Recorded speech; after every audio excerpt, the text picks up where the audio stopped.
रात्र 13वी. स्वाभिमान रक्षण. जो गृहस्थ असतो त्याने दक्षिणा घ्यावयाची नसते. दक्षिणा भिक्षुक ब्राह्मणाला घेण्याचा अधिकार, कारण त्याला इतर उत्पन्न नसते व वेदविद्येशिवाय इतर धंदा नसतो. म्हणून ब्राह्मणाला दक्षिणा द्यावी असे सांगितले आहे. इतर देशातही उपाध्याय आहेत, इतर धर्मातही ते आहेत. काही ठिकाणी त्यांना सरकारातूनच पगार मिळतो. आपल्याकडे समाज ब्राह्मणाला देई. श्यामने आरंभ केला. आमच्या गावात एकदा एके ठिकाणी लग्न होते. शेवंती वांगनिश्चय जेव्हा करतात तेव्हा उभय मंडपात वधूवर मंडपात दक्षिणा वाटतात. आपल्या ऐपतीप्रमाणे ही दक्षिणा देतात.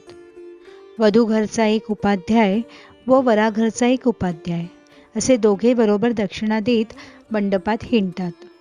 जितकी वराकडची तितकीच वधूकडची. वराकडच्यांनी 4-4 आणे दिले तर वधू पक्षही 4-4 आणे देतो. जो हात पुढे करील त्याला दक्षिणा देण्यात येत असते. लग्नाला जेव्हा मंडळी जाते तेव्हा मुले आपापल्या वडील मंडळींजवळ बसलेली असली तर हे शिक्षण आपोआपच त्यांना मिळते. अरे, आपण नाही हो हात पुढे करावयाचा वगैरे ते मुलांना सांगतात. परंतु अलीकडे स्वाभिमानच उरला नाही. पैशासाठी आपण हपापले आहोत. फुकट मिळेल तेवढे घ्यावे अशी वृत्ती झाली आहे. आगगाडीतून जपानी एजंट सिगारेट वगैरे फुकट वाटतात व श्रीमंतही त्या फुकट सिगारेट घेऊन ओढताना मी पाहिलेले आहेत. श्रीमंत सुद्धा मोफत दवाखान्यात जाऊन औषध घेतील. श्रीमंतांची मुले सुद्धा नादारीसाठी अर्ज करतील. दारिद्र्याचा व दास्याचा हा परिणाम आहे. मी लग्नाला गेलो व मुलांमध्ये जाऊन बसलो. शाळेतील बरोबरची आम्ही मुले एकत्र बसलो होतो.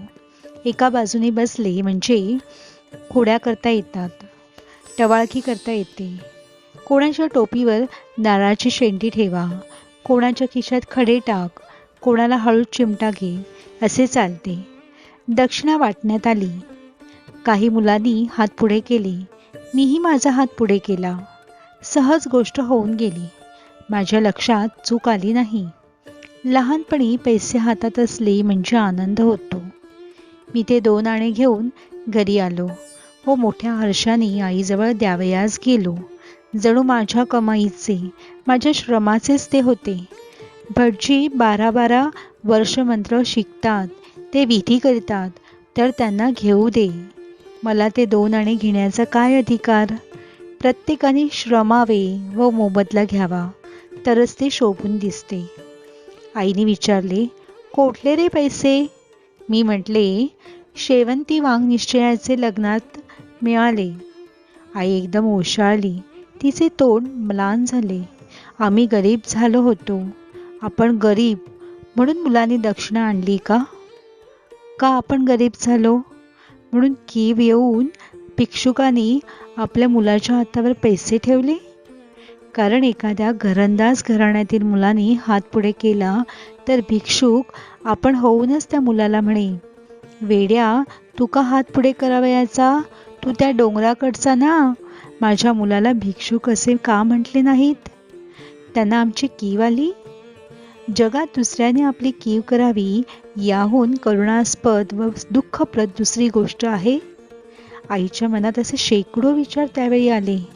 ती बोलेना, शून्य दृष्टीने पाहत राहिली. आई, घे ना ग पैसे, मी काही चोरून नाही हो आणले, मी काकुळतीस येऊन म्हटली.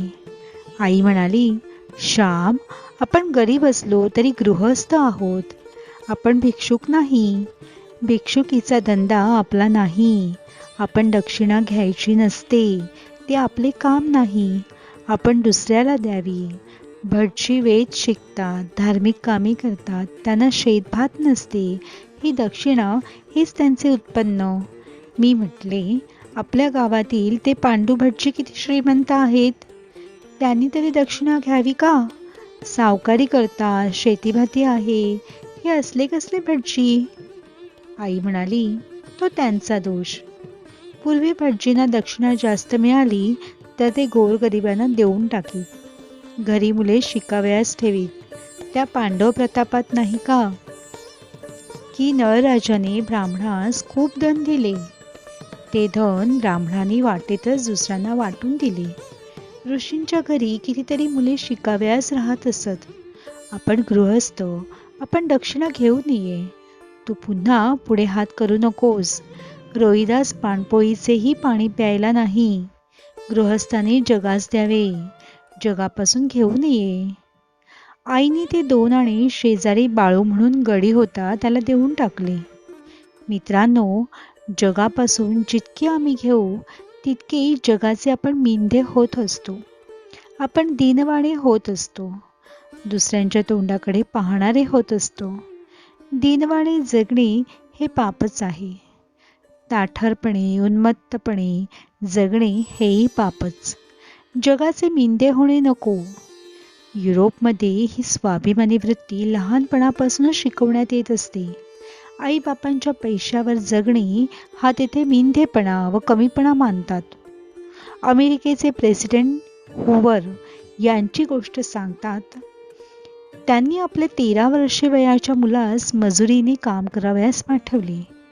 धनाढ्य अशा अमेरिकेचे अध्यक्ष हुवर होते, परंतु त्याच वेळेस त्यांचा हा लहान मुलगा एका गवंड्याच्या हाताखाली काम करीत होता. एका इमारतीचे बांधकाम चालले होते. ते चालले असता काम करताना हा मुलगा उंचावरून पडून मेला. हुवर साहेबास वाईट वाटले, परंतु ते म्हणाले, माझ्या राष्ट्राला स्वावलंबन व श्रमाची महती शिकण्यासाठी माझा मुलगा मेला. स्वावलंबन हा पाश्चिमात्य शिक्षणाचा पाया आहे. स्वावलंबनाने मान वर राहते, परावलंबनाने मान खाली होते. श्रमाशिवाय काही घेऊ नये व कोणी श्रम केल्याशिवाय त्याला देऊ नये. तुका म्हणे घेतो तोही नरकात जातो. आळशी मनुष्याला पोसणाराही पापी आणि आळशीही पापी.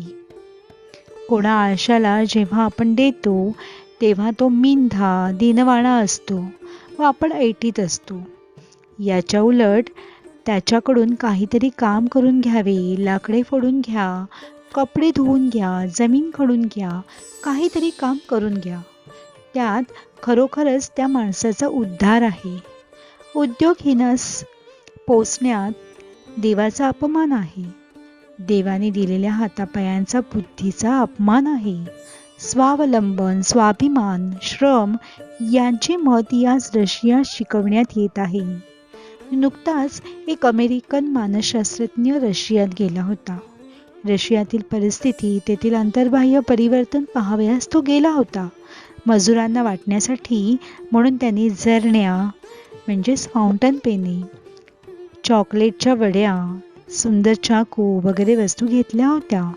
मजुरांच्या चाळीत जाऊन तो त्यांना बक्षीस म्हणून देऊ लागला, परंतु एकही हात पुढे झाला नाही. कोणीही वस्तू घेतली नाही. तो म्हणाला, घ्या, मी प्रेमाने देत आहे. ते मजूर म्हणाले, स्वतःच्या श्रमाने मिळवावे. दुसऱ्यांनी दिलेली देणगीही घेऊन कदाचित मनात आलस्य, मिंधेपणा व परावलंबन यांचा उदय व्हावयाचा. या दुर्गुणांना यत्किंचितही वाव न देण्याचे आम्ही ठरवले आहे. तो अमेरिकन मानसशास्त्रज्ञ चकित झाला. केवढी ही विचार क्रांती! ज्या रशियात लाखो मजूर मागण्यासाठी पूर्वी हात पुढे करीत तेथे एकही हात पुढे झाला नाही. केवढे स्वावलंबन, केवढे तेज, केवढी श्रमाची पूजा! श्रमात आत्मोद्धार आहे. फुकट घेण्यात व देण्यात पतन आहे.